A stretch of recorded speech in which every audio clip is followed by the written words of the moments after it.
And let's start that again. Welcome, everybody, to our wonderful afternoon. And I'm going to say, Susan, can you Susan. bring greetings on behalf of Manor Road? Yes, welcome all, everybody.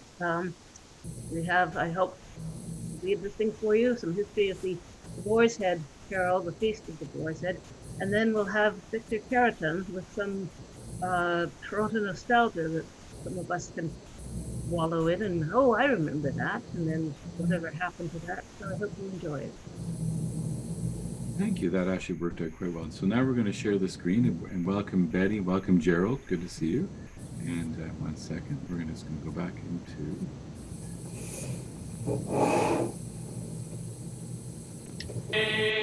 So I pray you, my masters, be merry, modest is in convivio. Caput apri Dei ferro, redens laudes Domino. Caput apri Dei ferro, redens laudes Domino.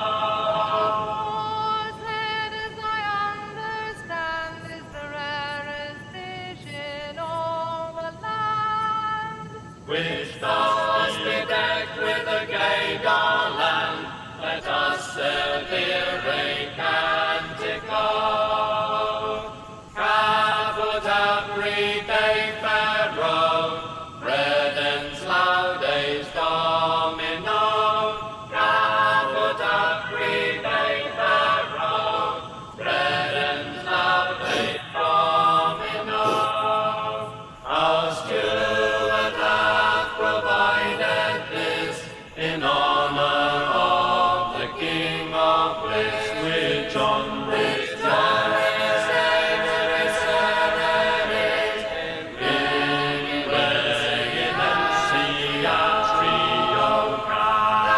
Caput apri Dei ferro, redens laudes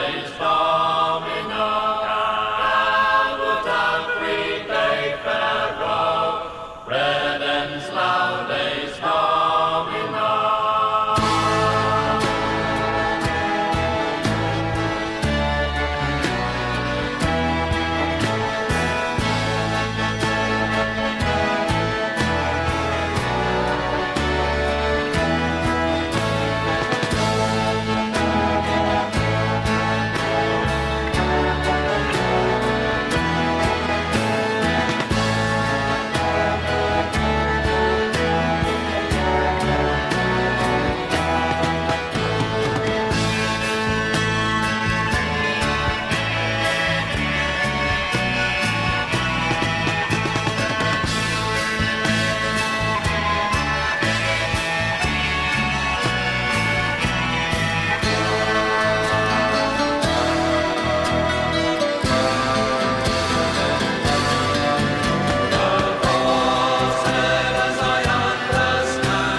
Oh, There we go.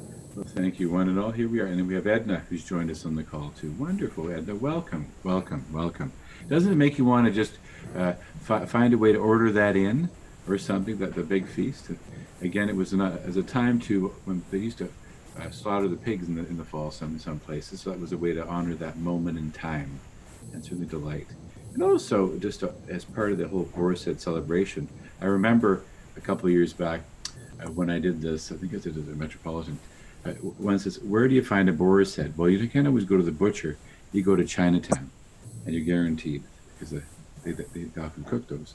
And so, thinking out loud, we have also the carols that are part of that wonderful celebration that speak to who we are and where we can be. One second, I'm just going to go back into the links, and here we are.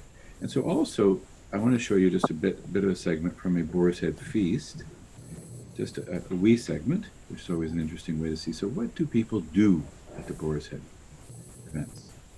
And then it goes back to 1 second, and then here we are. It's like they party. Pardon me? It's like they party. The big party, yeah, that's that. You hit the nail on the head, which is fun. 1 second. I'm just going to pause that, and then go back into sharing. Okay, I'm going to screen share again. This is actually at a church.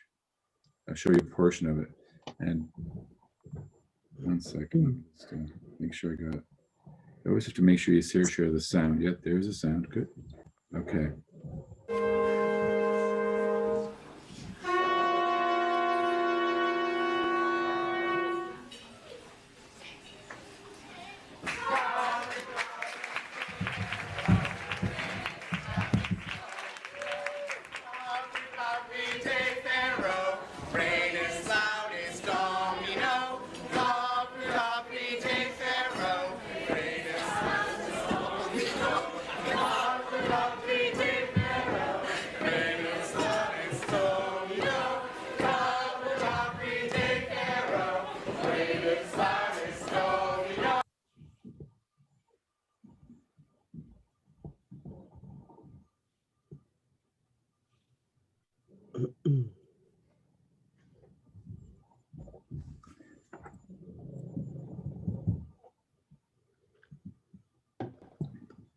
Bear with, and that's when the video does weird things. 1 second, I'm just going to get rid of that video, and it's doing weird things. Okay, good. There's always the word bandwidth, right? Okay, so you saw a sense of what can be done, and maybe one day, see, Manor will be perfect for one of those when you think of the way our sanctuary is set up, and when we can actually gather again in large spaces. That'll be quite something to look forward to. Now, Gerald, have you ever been to a Boar's Head feast? No, but I know there's a large Boar's Head Feast Festival at Trinity United Methodist Church in Springfield, Massachusetts, where I've played their 48-bell carol on many times in recitals. And also in Toronto, the Arts and Letters Club. Has anyone been to the Arts and Letters Club? Yes. And they also have one there too. They also have Robbie Burns. Yeah, so just one other thing related to that is, 1 second. I want to show you also, I Saw Three Ships, which is quite often sang at these events where you have a Boar's Head carol.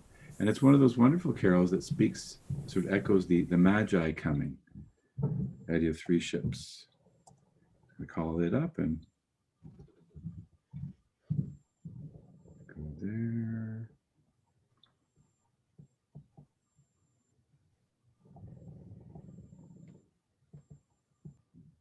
Christmas Day, on Christmas Day, I saw three ships come sailing in on Christmas Day in the morning. And what was in those ships of three on Christmas Day, on Christmas Day? And what was in those ships of three on Christmas Day in the morning? Our Savior Christ and His Lady on Christmas Day, on Christmas Day. Our Savior Christ and His Lady on Christmas Day in the morning. Pray me the sad those ships of three. On Christmas Day, on Christmas Day. Pray me the sad those ships of three. On Christmas Day, on Christmas Day, On Christmas Day in the morning, oh, they sailed into Bethlehem on Christmas Day, on Christmas Day. Oh, they sailed into Bethlehem on Christmas Day in the morning. And all the bells of Rosalie on Christmas Day, on Christmas Day. And all the bells of Rosalie on Christmas Day in the morning.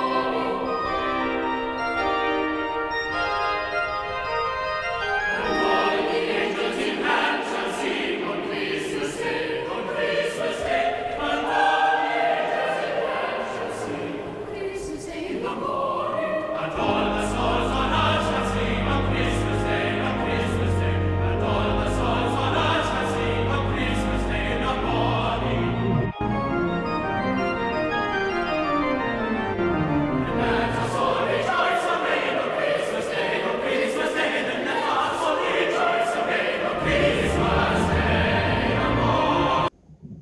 There we are.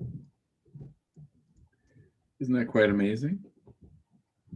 How I love those little lanterns they had. So when you think of a Boar's Head feast, when you think of the question I might ask people, can you have what memory of this time of year, and what would be the main course? Would it be turkey? Would it be goose? What comes to mind for people? Turkey. Sure. Turkey. There's pudding. Pudding.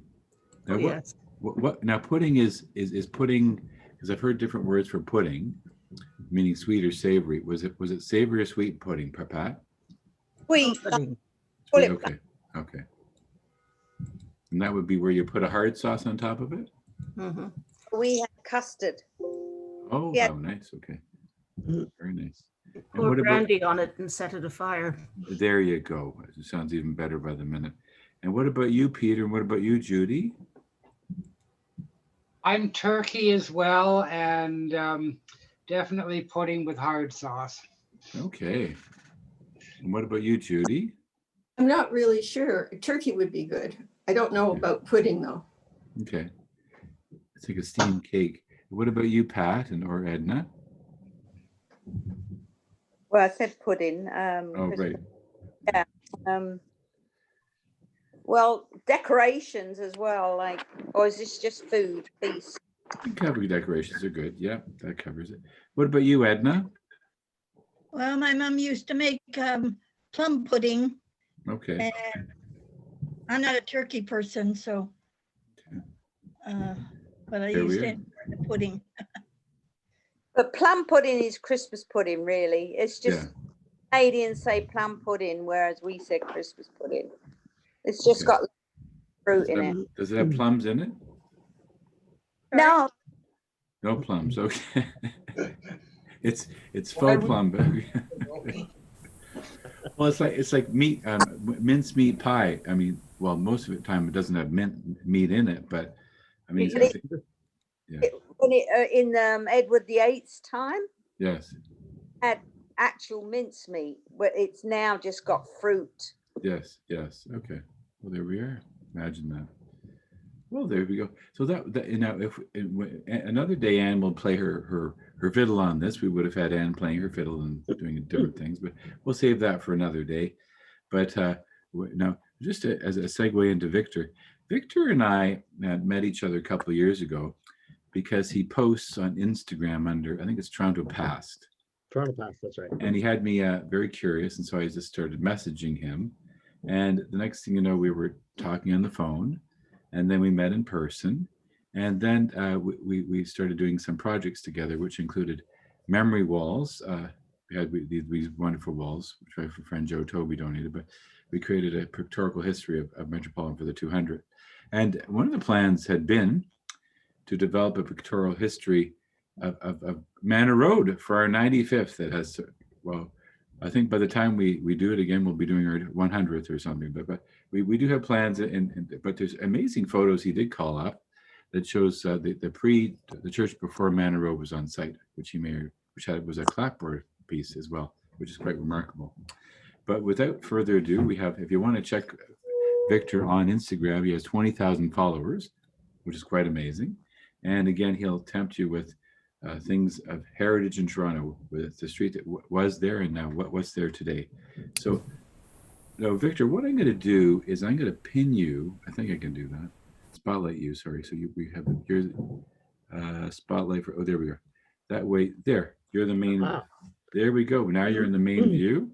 And over to you, Victor. And you show us the Odeon Theater. Now, where is that one? So, well, the Odeon unfortunately is no longer there. The Odeon Theater, there's now a condominium on top of it, but that was on Carlton Street, east of Yonge Street on the north side. So this building here is still there. It's the Hydro Building. Oh, okay. This is the corner, the building on the corner, which at one point it's an apartment building, and it was next to the Westbury Hotel, and the Odeon was just down the way. A fabulous Art Deco inspired Art Nouveau theater, seated some 1,000 or 1,200 people at maximum, I think. but it was a theater that was always in hard times for some reason. Even though it's a fantastic theater, everyone seems to remember it. So I think they tore it down in about 1972. And there is the Carlton Theater that's there now is actually on the same spot as the original theater, which is a little funny, but so that is the Odeon Theater. So we will get started into the presentation. And okay. So we're looking today at winter's past, the coldest days and the warmest memories. And we're going to be looking at a number of aspects of Toronto's past from the perspective of sporting, winter sports. It's the focus is all on winters of the past, memories, and these are past times that would have extended probably in excess of 100 years.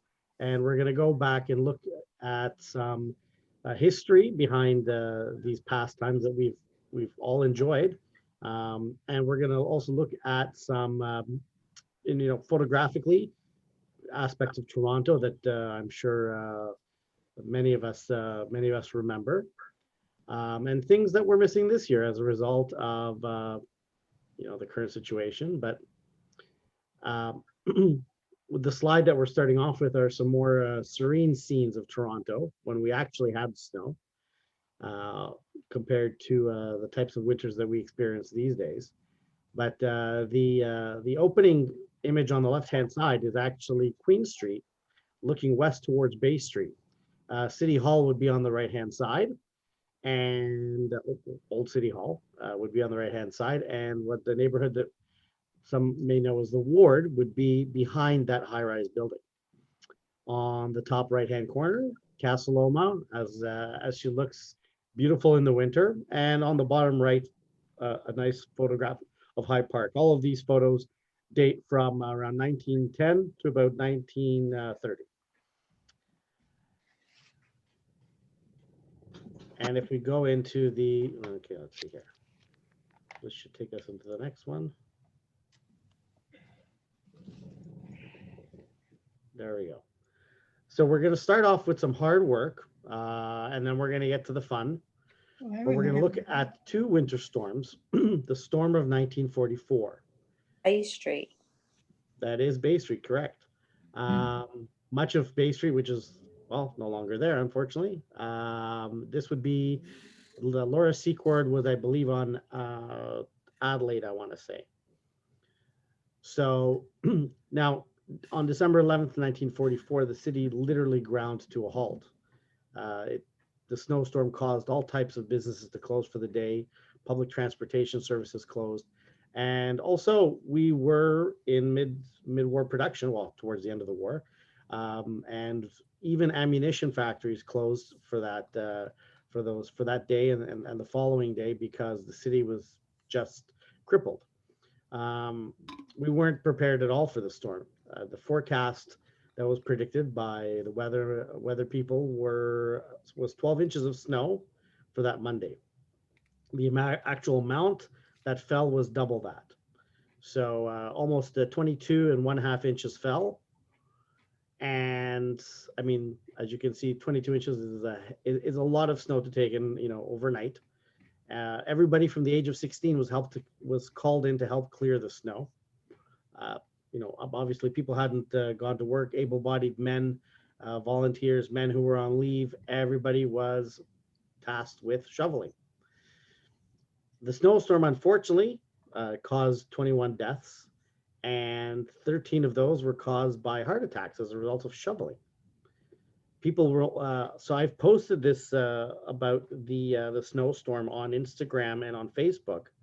And one of the objectives behind the site is also creating a historical record of people's memories of these events. And many people were commenting that they remember, getting out of the house through the main floor window. Someone actually said that they got out of the house to the second floor window. I don't know. Sounds like a little bit of a tall tale, but The snow easily up to the fence line where they could jump, to the neighbor's side of the yard just by climbing on the snowbank. And trying to walk anywhere in the city was just, it was just very, very difficult, and getting halfway to school, turning around and coming right back. So if you want to tell your grandkids that you had to walk through, 22 inches of snow to get to school, this is the date to talk about. So I have here a few images that I've taken from the Toronto archives, just to show the extent of the impact of that snowstorm. In the top left corner, this will be Queen and Yonge. Richmond and Yonge Street. And again, this is the downtown core. As you can see, the snow is quite high on Bathurst. This is Bathurst and Bloor, where you'll remember now there's a CIBC bank, but there was a home bank here for quite some time, and then it became a general store, and then CIBC took over the site again. The streetcar had overturned from the snow drifts. This is, believe it or not, College and Bay. And so this building, this is that extension that College Park had, heading west from Yonge Street, heading to Bay Street. And this has been demolished, and now there's like a large plaza that leads into College Park. And here we have Yonge Street. So many of you will recognize there's that building on Yonge Street with a very interesting fenestration with the interesting windows, the design around the windows, built around, I believe it's 1910. But that was Toronto in 44. So the interesting thing is that we were able to look at Toronto 50 years later. But before we do that, I'm just going to show you a few more images of Toronto as you have known it from about the 20s to the 50s.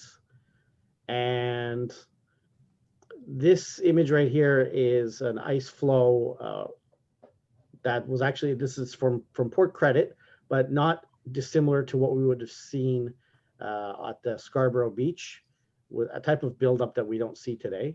We see somewhat, but nothing that extends this far out from the actual shore. But again, these are not scenes that aren't reminiscent of what we experience today. But I remember the snow being, I remember 30 centimeters of snow being a regular thing. And I'm a short guy today, but I was a short kid, but I'm pretty sure it was still 30 centimeters. This actually photo on the right is from that same, this is a snowstorm from the 50s. And a lot of, if you go to the Facebook site, even on the website Toronto Past, I do a lot of comparison photography. So this is actually if you're familiar with the Toronto International Film Festival, the TIFF building, the TIFF building is just on this side here, on the north side. So this area here has completely changed. This is King Street. And like another example of, snow collecting on Yonge Street in 1936.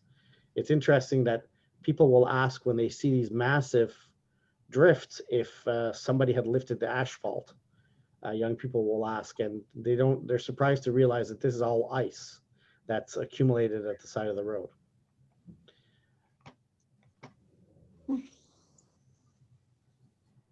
So fast forward some 50 years, and the winter storm of 1999, where, granted, the snow was, fairly high, where, there was a bit of a hesitation on the mayor's part, and, well, he called in the army. So Toronto was actually paralyzed by snow banks that were so high they reached the second story of certain buildings. And what ended up occurring is that the mayor, as a result, so I'm just going to adjust my screen for 1 second here.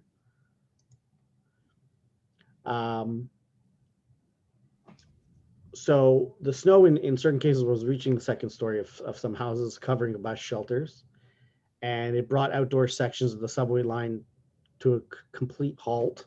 I remember the lines had frozen over.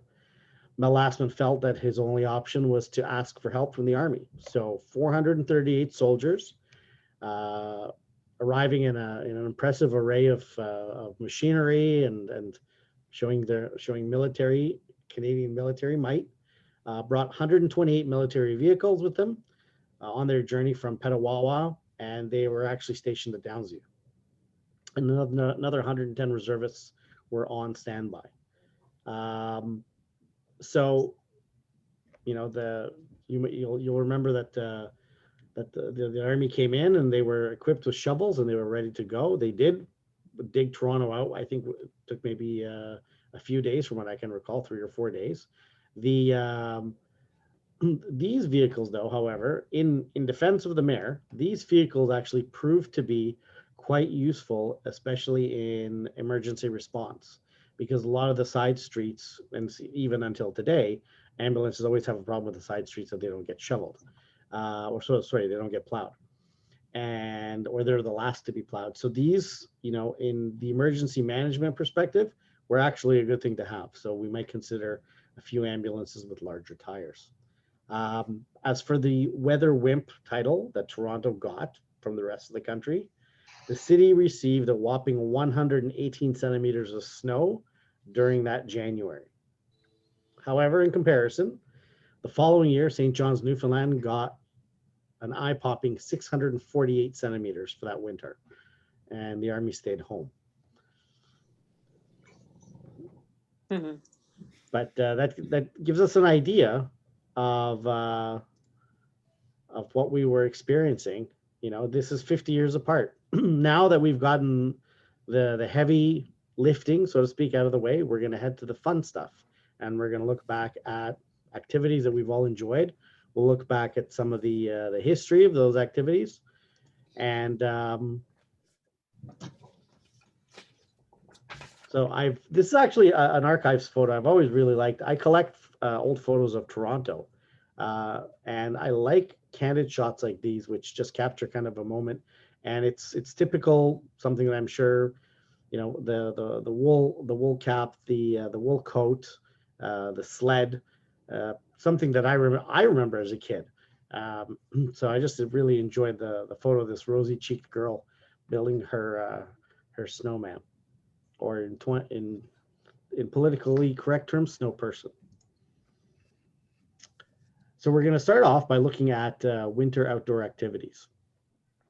Or we'll be looking at skating, as well as ice boating, and an activity which hasn't been commonly practiced in Toronto for, you know, over 100 years. Still practiced on Lake Simcoe and the likes.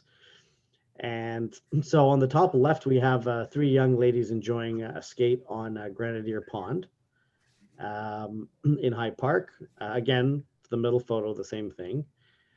On the top right-hand side are folks enjoying a skate on the Don River, of all places.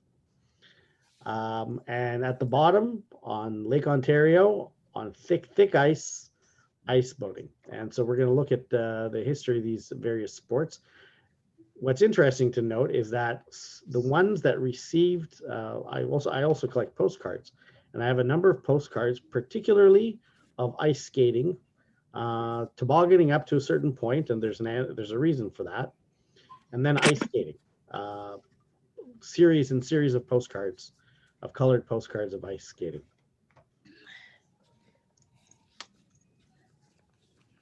So we'll start off with curling as our first sport.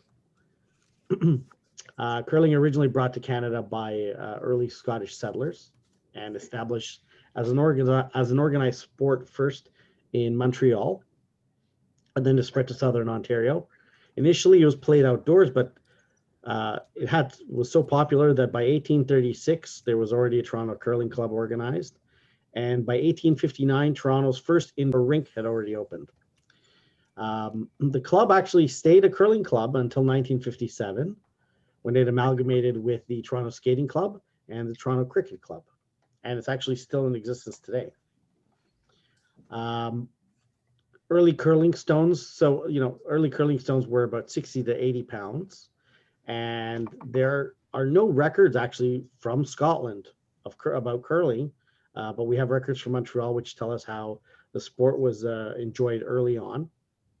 And the photos that we have here are these fine gentlemen numbered 1 to 10, 1 to 11. There's actually a list of them. They are members of the Toronto Curling Club. And on the right is is a curling trophy, and actually centered as a member of one of the curling clubs. This is actually Simcoe Curling Club. Is a writer that has written a number of books about Toronto. John Ross Robertson is centered in the middle. So we start off with curling being one of the oldest sports that we've enjoyed. And that takes us to skiing. Now, curling was a gentleman's game. High society, that's who was playing the sport. That's why you have private clubs. The same went for skiing. The rumor is that the first Toronto skier was of Alpine and Scandinavian blood, and he carved the trails through High Park with his 10-foot skis and a bamboo pole sometime in the late 1800s. He wore a Swiss yodeling hat and a German backpack, English wool socks, and on his pioneering runs he would yell, "Jawohl!" through the quiet park. But by 1920, there was already a ski club established, the Toronto Ski Club, and quite possibly by then in its second incarnation. And it was so well organized that there were regular meets at High Park and Rosedale Ravine, and they were even listed in the society pages in the Toronto Star that was printed at the time under the events, and they became events that you wanted to appear at. The all-around civilized affair where ladies and gentlemen could be seen and hopefully would be discussed afterwards. The Toronto Ski Club actually became extremely popular. The popularity of skiing in Toronto was so massive that the Don Valley became another focus for those wanting to capitalize on the winter sport. By 1940, the Toronto Ski Club had become the largest ski club in the world with 7,000 members.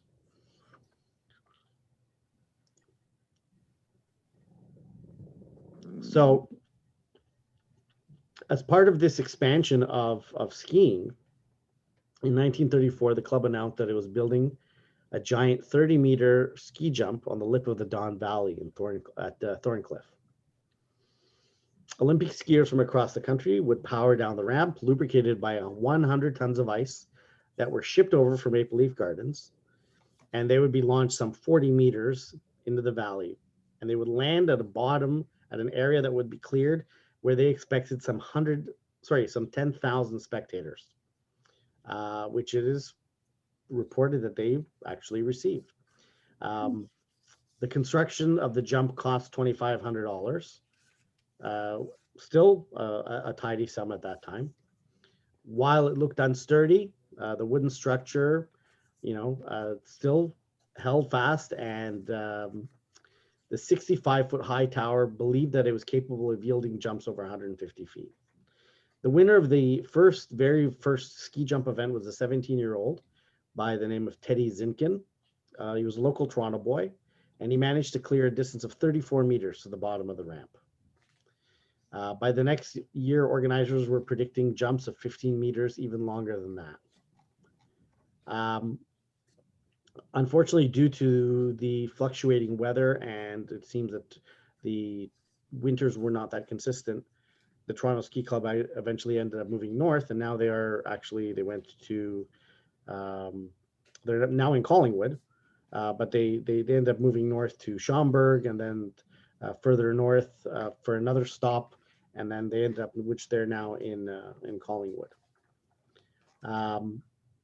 But the Don Valley Ski Club opened up after that, and there was a ski resort in the Don Valley with ski lifts and lift passes, numbering $2, $5, $5, maybe sometimes 10 to 17. Sorry, an average of 10 to $17 in what would in today's money. And there were 3 runs on the at the resort. The chairlifts can actually still be seen today. The ski club closed in the 70s, but the chairlifts can still be seen today off of Lawrence Avenue. And the photos we have here are two jumpers, number 3 and number 36, from one of the events. And here, I don't know if you can tell, but there's a fellow actually taking off for his ski jump. And this is an example of the 65-foot ski jump. So fairly interesting. And this is actually a photo that which just it always catches my attention, seeing that how popular the sport was. These people have actually, so many of them have shown up just to watch people walk up and go down that hill. And they're probably having some amateur races, not a very long distance. This is probably taken, my guess is High Park, although there's no indication in the archives on the photos. But skiing was definitely a very popular pastime. If you look up the number of photos, the number of postcards about skiing, there are an enormous number. But again, it was a more elite sport, something, required equipment, winter gear. So only those who were more fortunate would have been able to afford it. However, something that was more affordable and massively popular was tobogganing. And again, we see how popular it was by the postcard on the top left-hand corner. The Foxy Quiller is the name of this sled. And you can see here the toboggan runs at High Park. And this is another one actually. So this one actually runs, you can see here that there's some animals. These are the pens from the High Park Zoo. So this is probably, there is a trail that runs from the upper part of the park. And at one point in time, I would love today to take a toboggan and run down that. But today, a lot of winter sports are actually banned on natural surfaces due to safety and higher temperatures. But in winters past, Toronto had many bodies of water that became a skater and a sledder's paradise. Sorry, have to go. Oh, goodness. That's 1:40 already. My goodness. Should I speed it up? Oh, You're doing good. Okay. So we're going to we'll also see actually ice harvesting depicted. And the reason I mention it now is it gives us an idea of actually how thick the ice was on these various ponds. I mean, people still skate today, but the ice on Grenadier Pond is nowhere near as thick as it used to be. Tobogganing was extremely popular in the 1880s. That's where actually it began. Towards the turn of the century, Toronto experienced a massive increase in immigration from about 1890 until about 1905. And there were concerns by reformers that the new residents needed recreation in order to avoid falling into, quote, disorder, vice, and delinquency. So they encouraged tobogganing because, it was an affordable way. All you needed was a sled and it could be shared. By 1890, the city was running programs, tobogganing programs.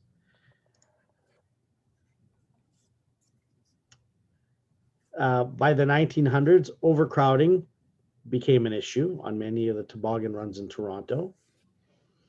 And Riverdale Park, which was a 200-foot hill originally used by private operators and tobogganing clubs, became public. And High Park was also a favorite. It got so popular that the city added lights and began to manage the toboggan runs in order to ensure their safety. Police were even assigned to supervise kids by 1909. And by 1912, the system of tobogganing was drawing enthusiasts 7 days a week. So here again, a number of photos showing the toboggan runs through High Park. These are from the Toronto Archives. This is actually from my personal collection. It's a series of photos showing, it's a group of young people, I guess some snapshots that they had taken sometime in the I want to guess 1930s, because in a second I'll tell you why. So probably in the 1930s, tobogganing had picked up again, although I haven't found any indication of it. There is indication more in photographs than in written history. And this is an example of the Riverdale slide from one of my postcards. So it looks like it was actually quite a bit of fun. I would definitely be there if it was around today. Now, the thing is, though, despite how popular it was, and despite that it was meeting the reformers' concerns, for new Torontonians and keeping them busy and giving them something to do on a Sunday, due to pressure from the Lord's Day Alliance, and we're familiar with the Lord's Day Act, City Council decided to outlaw tobogganing in public parks in 1912. So the immediate ban on tobogganing pushed people towards the next logical sport, which we're going to see in a second, before I show you the one last tobogganing slide, because I seem to have a clear obsession with tobogganing.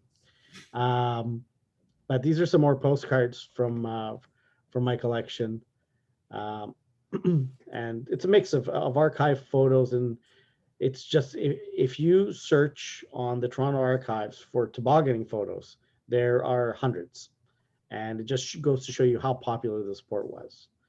The bottom left leads us to the next topic, but I'm going to show you one very large sled in High Park. I just really enjoy this photo. Everyone seems to be having a great time. And our next sport, before we get to the one that led tobogganers to take the skating, is actually snowshoeing. Originally a purely functional means of transport for Aboriginal peoples, it began to gain popularity, and by the 1860s, snowshoe clubs and races began to spring up in Montreal and then later in Toronto. In 1880, snowshoe gained tremendous popularity, and clubs and competitions were already now popping up across Canada. The Toronto Snowshoe Club was born, and it was born from members of the Toronto Lacrosse Club. And it was so popular that they would travel throughout Canada and participate in what was called long distance tramps. And here is a photo of the Snowshoe Club in Quebec. Now, the snowshoe tramp was so popular that someone even wrote a song about it. And I know that you're dying to hear what it sounded like. So here is the Northwest Snowshoe Tramp, written by Alfred Bailey. I don't have a year on this, unfortunately, but I'm going to guess probably 1880, 1890, and we'll take a listen.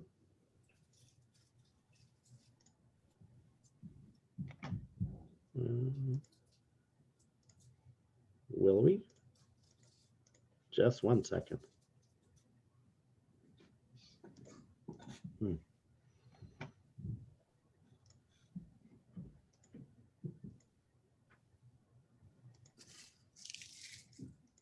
Please hold for technical difficulties.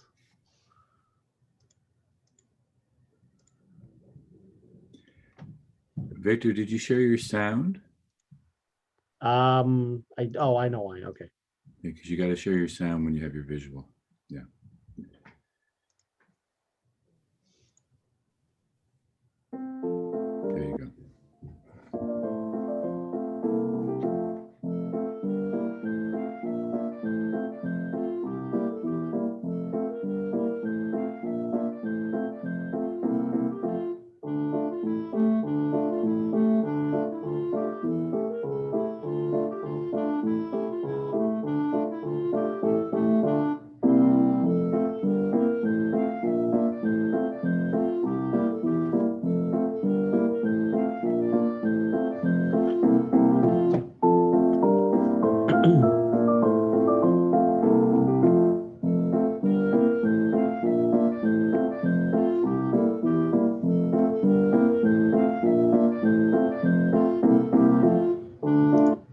Okay, so that gives us an idea of the snowshoe tramp.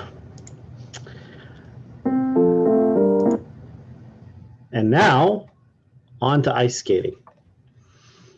So we have a number of photos here in the collage from again from the archives. One of them actually is from my collection, but this I'm a big fan of this photo here, which is a lower lying area in what I believe is Christie Pits, and it just kind of showed you that wherever some water would freeze over, some kids would grab some skates, and shinny would break out, and they'd be skating. The severing of the city's programs in 1912 and the Lord's Day Act outlawing, if you will, tobogganing, pushed people towards skating. So skating became so huge, which was before something that was again for wealthier folks, but it became a sport for the masses, for everybody.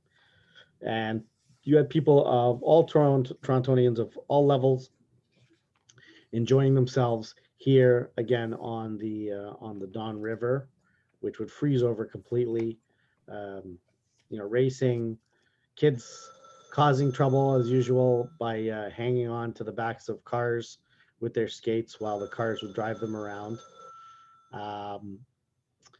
And there were a number, probably, I want to say about the turn of the century, at least 10 to 15 outdoor rinks that were city managed, and then a number of rinks that were just created by folks on their own, by just pouring water, and the same way we would make a hockey rink in our backyard when I was a kid. But ice skating in itself goes back 2,000 years to Scandinavia, where it was just simply used for transportation.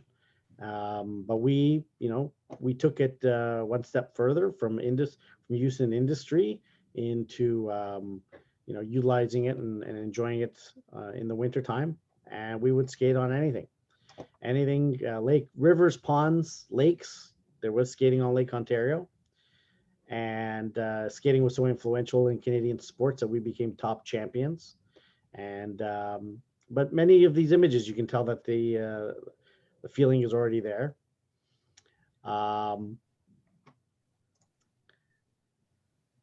So skating obviously led to figure skating, which again, Canadians are fairly well. We're probably, if not the best, that we are definitely the top competitors internationally. And you have here where is it?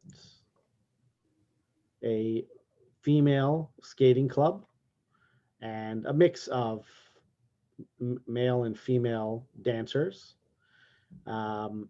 practicing. Actually, here they're practicing. Most of these photos are taken at Varsity Stadium or Varsity Field and Varsity Stadium. And again, it was so popular that it was depicted on postcards. So, as I said before, kids would pick up wherever they could squeeze in and create a game. There was an ice hockey game being played. There was even skating on the lake, and you'll notice that this is at St. Lawrence Market is actually right over there. So this heritage building still stands today, and the railway ran right here, and that was the waterfront at that time. So the waterfront was actually on Front Street. So Front Street runs this way, but you can see how thick these boats are there, and obviously the ice has been broken in order for these boats to dock, but the ice was thick enough for the ice boat. So this would be pre-1912. From skating, that naturally leads us to ice hockey, the most iconic of Canadian sports. which is thought to have developed from older ball and stick games like bandy, shinty, Irish hurling, and field hockey. The first hockey game played in Toronto was 9 skaters of the home side from the Granite Curling Club, who met 9 equals from the neighboring Caledonians on February 6th, 1888. And that was the quote unquote the big bang for the center of the hockey universe.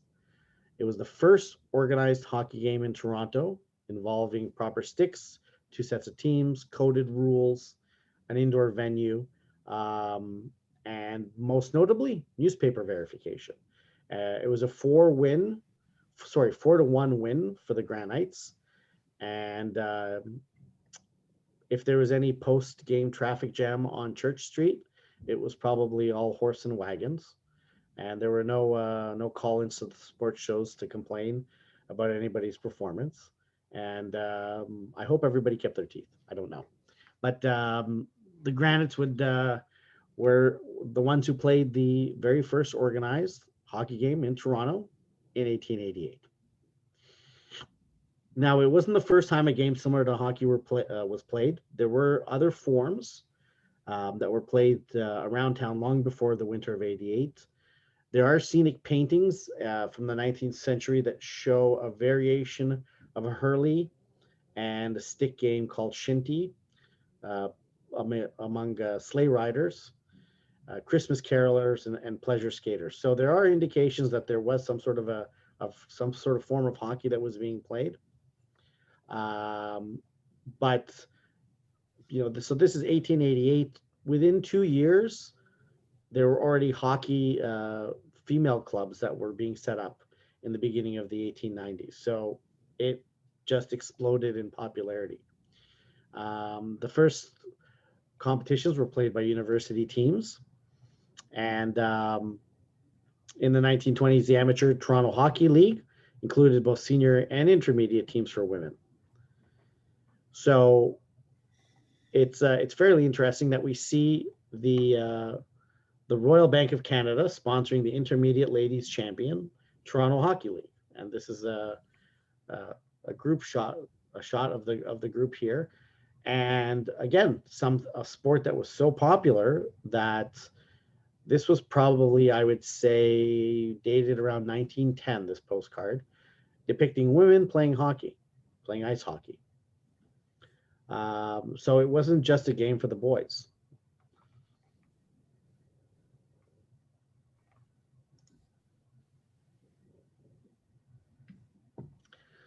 And now we move on to ice boating. So ice boating was a sport that was immensely popular in Toronto. As early as 1824, a gentleman by the name of Isaac Columbus set up a shop at Duke and Sherbourne and began advertising his ability to, among other things, repair the irons of an ice boat. The sport flourished in Toronto. It originally came from, it's believed that it came from Norway. It was definitely a northern sport. Islanders and mainlanders took to the sport. By 1840, people were building their own boats. Some people with the means to do so were having them professionally built. But it was, the design that Torontonians were using was fairly consistent, simple design from a 17th century version of an ice boat called a Holland, which was basically a triangular frame with skate blades. To me, it looks like it's a small sailing vessel with blades on it. But Toronto boats were simple enough; people could build their own. Now, of course, once boats were discovered that they could exceed 100 kilometers an hour, sportsmen turned to racing them. And so they would race them on 10 to 25 kilometer circuits out from Toronto into the lake and back.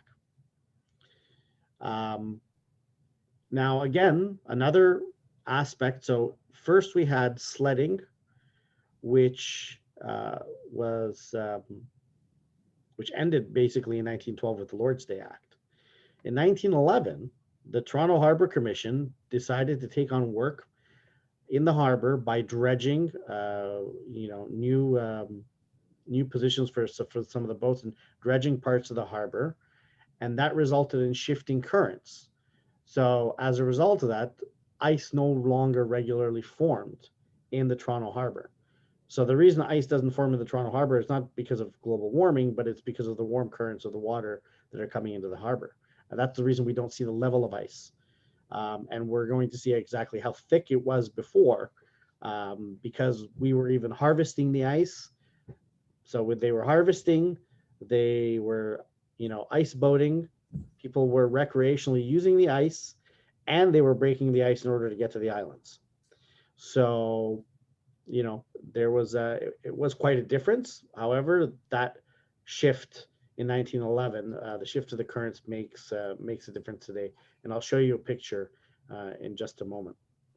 But there was one gentleman who was dedicated to the fact, William Buckland, and he sued the federal government for taking away his ice boating. And whenever he would meet a politician, he would say, I see we still have no ice boating on the bay. So sorry, I'm going to quote. His quote was, I'm just going to pull it up.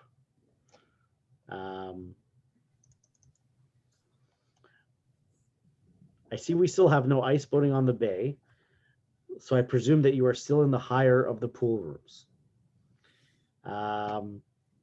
That was one angry gentleman. There was a brief resurgence of ice boating when the harbor froze over in 1944, and they used it in order to raise funds for the war effort. But I'm going to show you the next example. So on the right-hand side is a photo of the bay, right? And how, you can imagine that, these guys are coming in from harvesting ice, right? This indication of 1920 has got to be incorrect because we just learned what we learned about 1911. So I might even let the Toronto Archives know.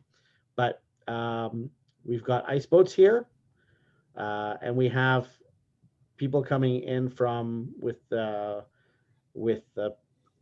sleds from harvesting ice.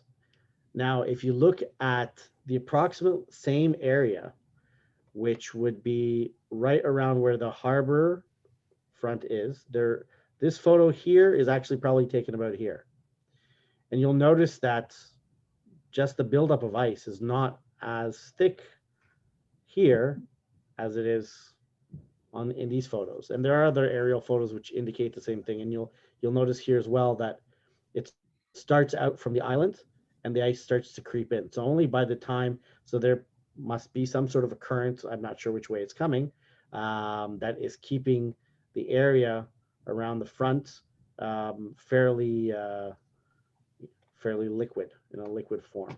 But it wasn't only sports. Winter was also about transportation. And we had to figure out ways to, these are all pre-automobile. So again, sleighs or sleds were so popular that they're depicted in postcards, like this one showing three of them in front of Queen's Park on a snowy day. They were also used for delivery of groceries and household goods. This would be to the annex. Transportation, these closed type of cars, the ones that were used in the summertime would have been open cars. And delivery of ice. So here is a horse-drawn sledge with blocks of ice, and we're going to be looking actually at ice harvesting in one or two slides. But the sleds in themselves, they date back to ancient Egypt. The Egyptians used the concept in order to drag stones in order to construct the pyramids. The carriages date back to 3000 BC in Mesopotamia. So, it wasn't long before they would swap the wheels off and throw on some sledges. The oldest sledges that have been found were found in 1904 on a Norwegian ship called the Osberg. And though the contents of that ship date back to 800s, Common Era. So around the year 800, those are the oldest sledges that we've seen. And so the next we're going to look at is ice harvesting. So now, for those who remember having an ice box, this is where the ice came from.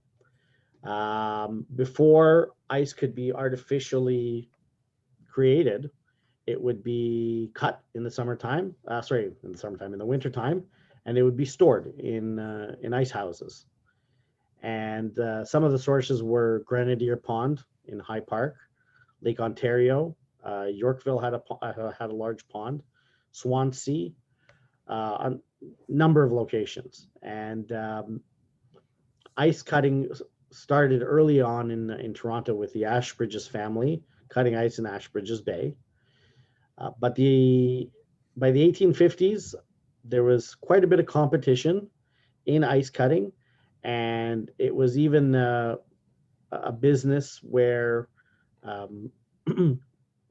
Black Torontonians had opened businesses as well.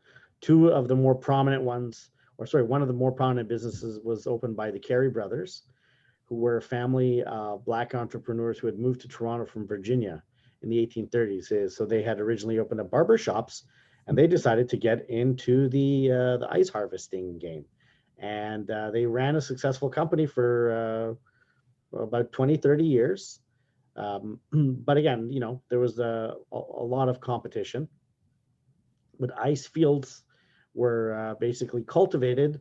So what they would do is they would basically pour water, and they would pour warmer water, and they would build up the ice in order to be able to harvest it. And so there was actually so much work put into ice harvesting. There was even a manual issued in 1912 on the subject, which I found in the National Archives. And here's another image of ice harvesting taking place. And so they're cutting it from the lake, shifting it down, and then putting it on the conveyor belt and running it into this warehouse. And so the warehouses would typically be built right next to the body of water, where they are housing them, and they would run air. They were metal rooms that were built out of wood, insulated, and then covered in metal, so that the ice would last into the springtime and into the summer.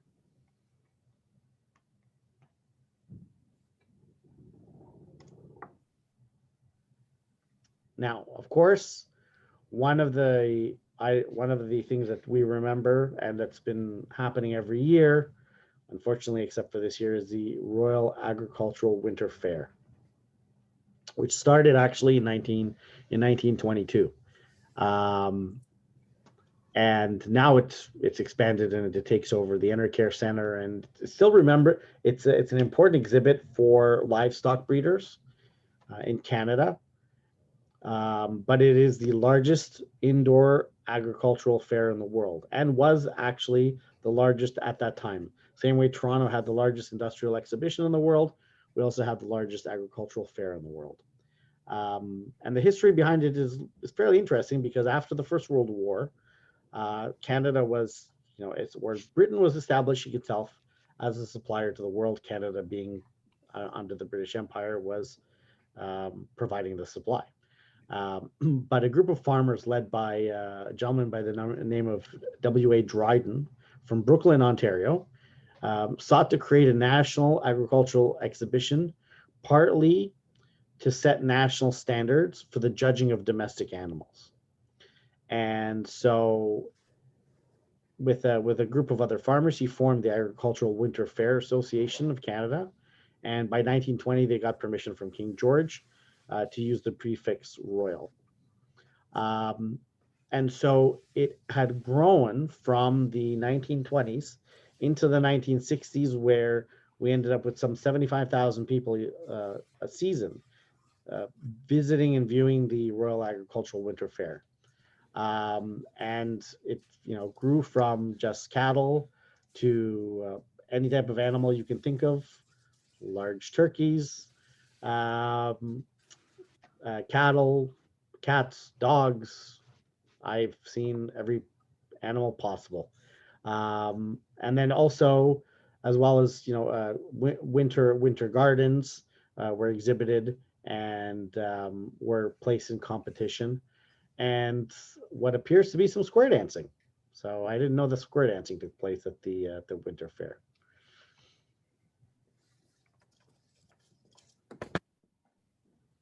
And of course,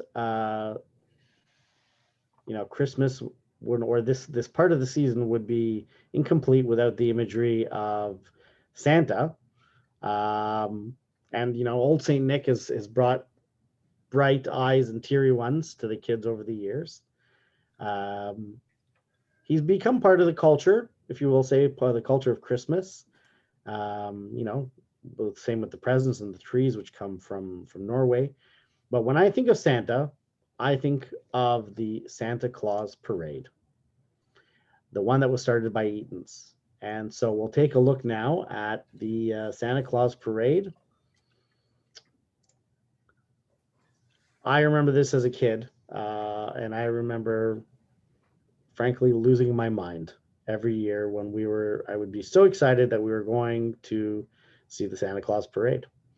The Santa Claus Parade annually held on the third Sunday in November. About 500,000 people attend the parade every year. The first one was the first one was held in 1905, and it is one of the largest parades in North America. It's the oldest Santa Claus parade in the world, and one of the oldest annual parades in the world as well. The total route is about 5.6 kilometers. And the idea for the parade originated from an earlier promotion by the Eaton's chain in 1904, where Santa walked from Union Station to downtown to the Eaton store downtown, and it was so popular that Eaton's decided it would be a great way to advertise. So they started with one float in 1905, December 1905. And they was sponsored by Eaton's, where they collected donations and for charity. They collected presents. They delivered the presents from Union Station to the downtown Eaton store. The parade eventually grew so that there were parades in 1910 and 1912.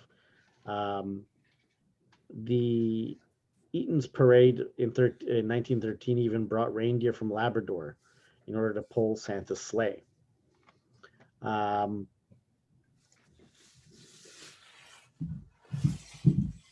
until 1915, the parade was followed by Santa holding court at Massey Hall, where he would meet up to 5,000 children. By 1917, the parade featured a number of floats, and in 1919, Santa arrived in the city by plane. From 1925 until the 60s, the floats from the parade were reused in Montreal, where Eaton's had been holding Santa Claus parades since 1909. And there was a reoccurring character starting in 1947. I don't know if anybody remembers Pumpkinhead. And he was seen each year at the parade. And Pumpkinhead was a character in a series of storybooks sold by Eaton's. So we can see how Eaton's is utilizing the parade to continue advertising themselves. By the 1950s, the Toronto Parade was the largest Santa Claus parade in North America. And Eaton's continued to pay for the parade, which advertises retail business. In 1952, it was first aired on television, and in 1970, the first color viewing. And so I've included a few photos here where I remember doing this as a kid, where I would just, I don't know, the kids are just so happy.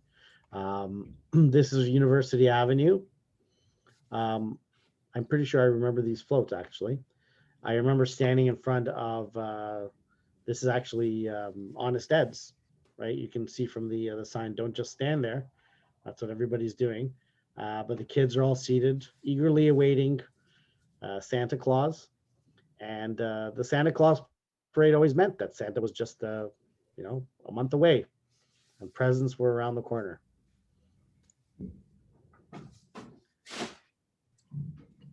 So I put together this other collage, and I have a video clip of Pumpkinhead, which will play right now.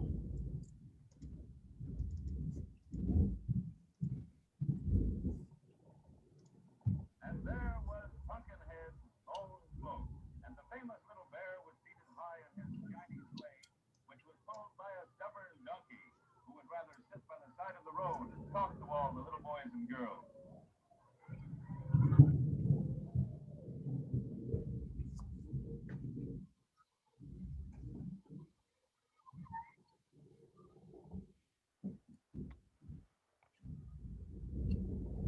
And there was Pumpkinhead. So one of the other aspects that I recall of, whoops, Winters in Toronto. Let's go back one more. Are the roasted chestnuts. And it's something that we occasionally see today. There are one or two carriages that I've seen out. Definitely, you know, I remember the smell coming out of the theater when I was a kid, and we would go to the theater on a Saturday night, and the smell of the popcorn, the peanuts, the chestnuts, of course, the toys for kids. But it was interesting that I had posted this image from a Toronto photographer of this gentleman at the corner of Yonge and Dundas sometime in the 1960s. You can see the Brown Derby bar right across the street here. And, you know, we were discussing what had happened to the roasted chestnut vendors, where they had gone. And the discussion basically centered around the fact that most of them were immigrants, most of them were Greek and Polish background, and they simply could not compete with the clout of the Yonge Street businesses, which were complaining that these vendors were, you know, potentially stealing their business, even though they weren't selling chestnuts or anything similar, but they still did not like them, you know, having them around. And in the 1950s, I think it's implied that if you made a complaint to the police, they might, you know, rough someone up a little bit and get them to move out of the way without actually filing a report or anything like that. I don't know how true that is. That is from the grandson of one of the vendors. That's what they claim, that they were kind of, you know, pushed off of Yonge Street, pushed towards Bloor Street, towards Queen Street. As a kid, I remember them on Queen and King, maybe at Yonge and Dundas, but maybe at the end we can also, if you have any memories, I would love to hear them. If you know where you remember seeing them, that helps me put together a narrative of the city's history. But in looking at vending, you know, or the roasted chestnut man, which reminds us of Winters in Toronto, it's also an opportunity to look back at the actual vending, the history of vending in Toronto. And street vending started actually in Toronto at the turn of the 20th century in Kensington Market. So hand carts were pushed by predominantly Jewish merchants, and that's how the neighborhood actually got started as a marketplace. It would seem that we've come a long way since, but the truth is that Toronto street vending has only just entered its renaissance with the you know, recent introduction of the food truck in recent years, loosened regulations, now have allowed the roasted chestnut man to return.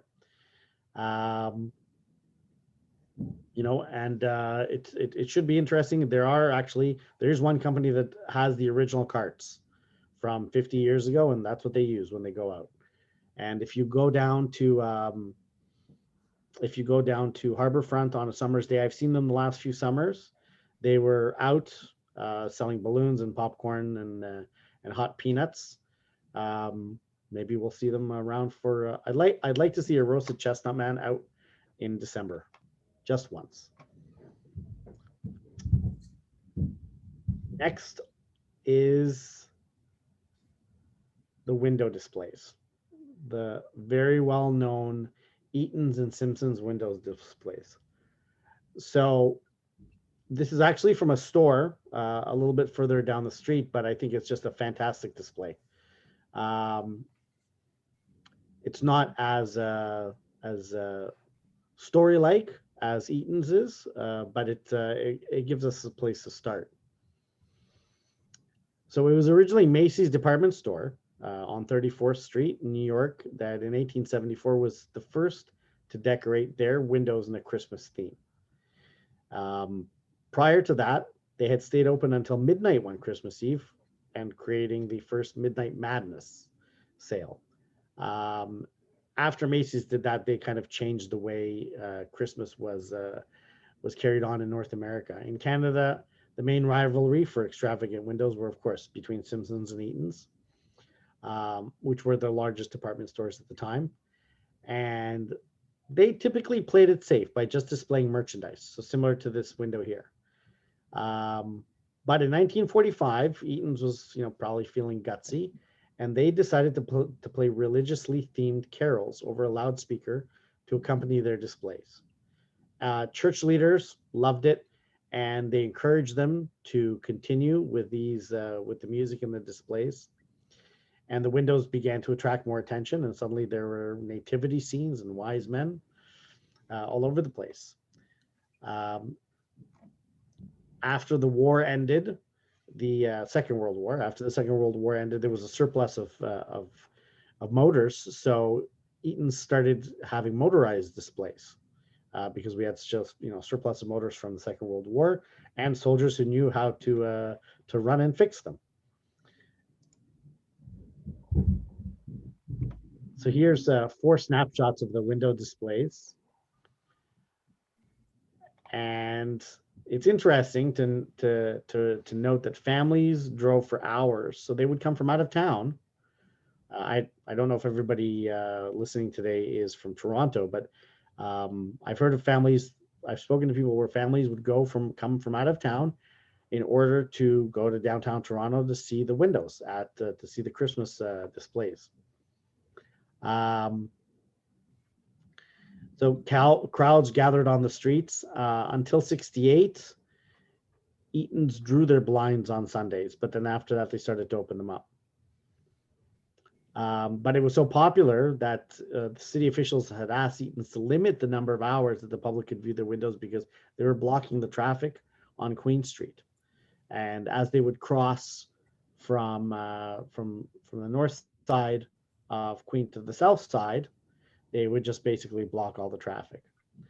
So 90 years ago, the Globe illustrated the annual pilgrimage of shoppers to the Christmas display windows of downtown's consumer temples with the prose as colorful as the holiday lights. And this is a quotation. There's a peculiar, pardon my pronunciation, there's a peculiar fascination in Christmas window shopping. And for the lucky beggar whose purse is at once portly and elastic, there's a stimulus in leisurely stroll along the main thoroughfares, gazing upon the window displays flaunted through polished glass plate. On a pre-Christmas afternoon, the purple twilight, shattered with shafts of rosy light gleaming from 1,000 meteor lights illuminating the shopping district of the city, men and women, boys and girls loitered in the glare, finding appeal in the magnificence of the Yuletide exhibit. And it wasn't only Queen Street. Eaton's also had Christmas windows at their College Street store.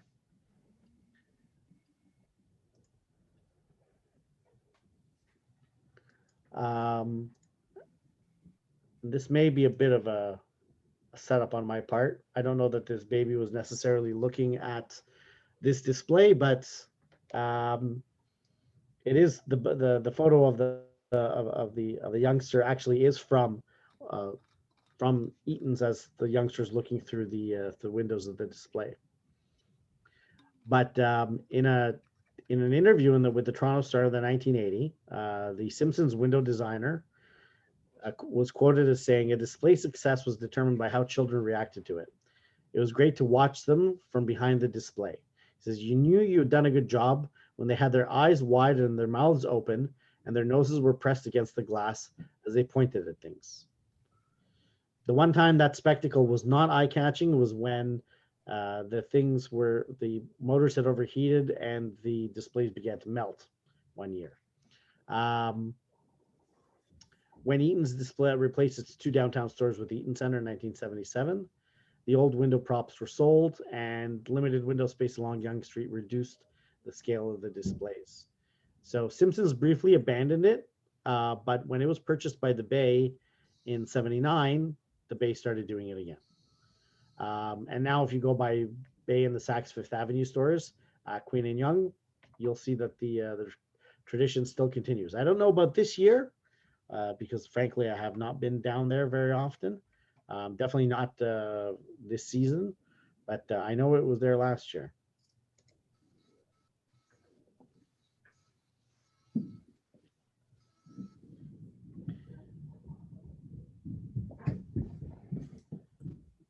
So here's the shot of the window displays in, I would say, probably, judging by the cars, 1960s. The toy town photo on the left, based on the toys, I would judge to be from the 1970s, because we have a Star Wars item there.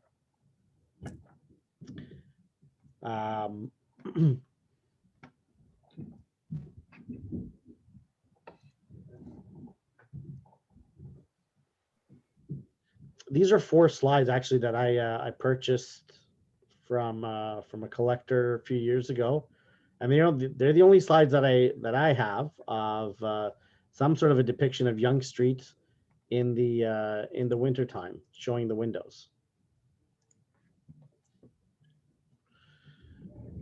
And you can see there the Christmas tree and star, and that's Yonge Street with the Fox Theater. Now, I don't know if anybody remembers Dallard's. Am I pronouncing it next to Reitman's? I'd be curious what this store is, if anybody has any ideas. Dallard's or Dallard's. And Yonge Street, the way it used to be decorated. This is Yonge and Gerrard Street. And judging from the buses, I would say this is probably the 1950s. But this was typical. I think I even remember this style of decorations for Yonge Street when I was a child. And it's not something we see anymore, unfortunately. I think it would be quite nice, but people are usually quite impressed by this photo as to how many lights there were in the city versus what you see today, or what you don't see. On the subject of Christmas and Eaton's, we can't go without talking about the Eaton's catalog, or the Simpsons, Sears, and the Eaton's catalog. And whoops, sorry. So originally, the Eaton's catalog, there we go, started out as a 32-page book in 1884. By 1920, it grew to a 500-page catalog that was distributed across the country. And in 1887, Timothy Eaton was quoted as saying, "This catalog is destined to go wherever the maple leaf grows throughout the vast dominion. We have the facilities for filling mail orders satisfactorily, no matter how far the letter has to come and how far the goods have to go." Eaton's reevaluated its practices in the 1950s when Simpsons and Sears joined forces. And by the mid-1960s, when Eaton's was already dwindling down on producing their own goods, by the 1970s, Eaton's catalogs were unpopular. Most towns had a shopping center that you could go to. Mail order wasn't that popular anymore. So Eaton shut down its catalog business. But the funny thing is that when they did that, Simpsons Sears catalog business tripled. So I don't know exactly what their stats were, but it was definitely a good thing for Simpsons. But if you look at it from the perspective of population, in 1900s, 3/4 of the population lived in rural areas outside of metropolitan areas. And by the 1970s, the population had shifted so that 3/4 of Canadians lived in metropolitan areas versus living outside. So it wasn't a viable a viable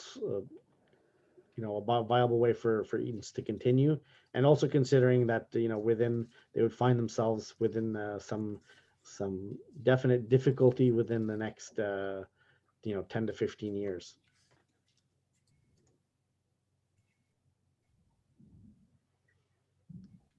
So I'm sure everybody remembers the milkman. You see him depicted in movies. The milkman was gone by the time I was born. However, I do know, I remember that we had a place where milk could be delivered just next to the front door when I grew up in Willowdale. And our house was built in I want to say 1947, 48. And there was, that little room there on the side door where you would place your empties and the milkman would place the full bottles or delivery at the front door. But it's not unlike something we see today with grocery delivery. There were milk, eggs, meat, bread were delivered in the early morning by horse-drawn carriage around Toronto, and that happened into the 1950s. I have photographs of delivery, of horse-drawn delivery in Kensington Market into the 60s, fruit and vegetables. But the milkmen, obviously, they worked for the local dairies. Those dairies eventually evolved into many of the convenience stores that we see.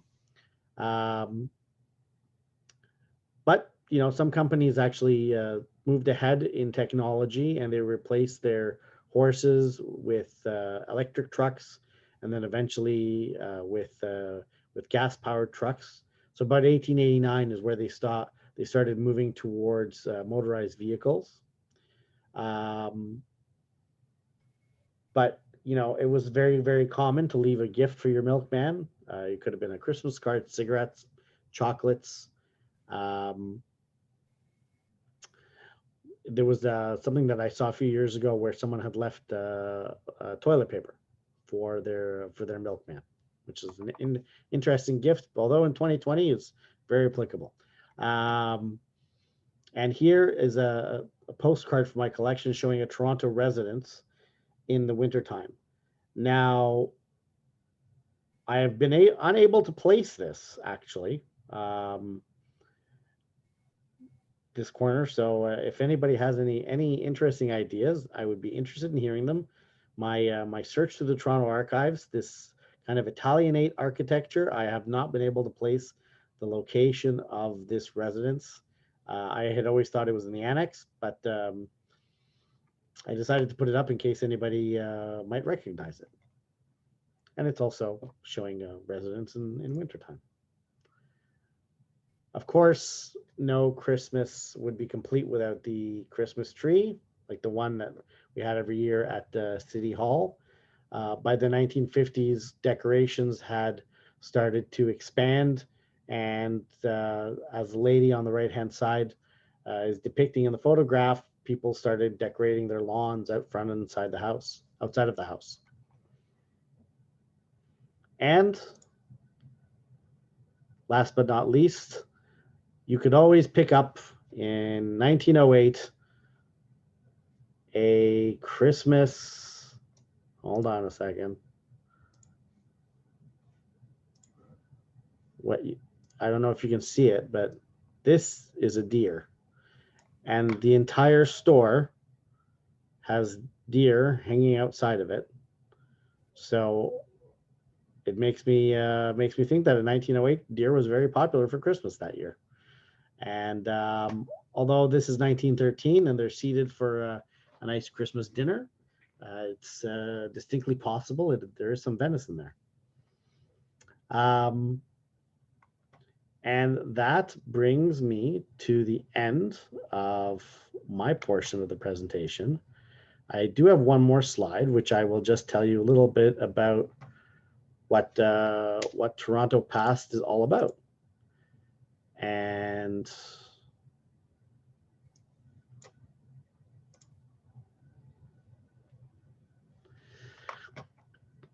so part of what I do is what's called rephotography, and I will take an original image that I have in my personal collection. So this is 121 Beverly in 1908. And it's a real photo postcard, and I reshoot it. This was actually the home of William Lyon Mackenzie King in the 1890s when he attended U of T.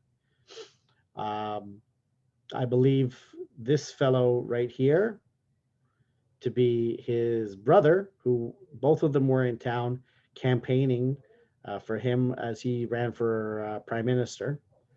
And it would not have been uncommon for them to visit the old house that they used to live in. This is another comparative photograph rephotography that I done with about this young man who lived at number 47. And oops, I got out of it. 1 second.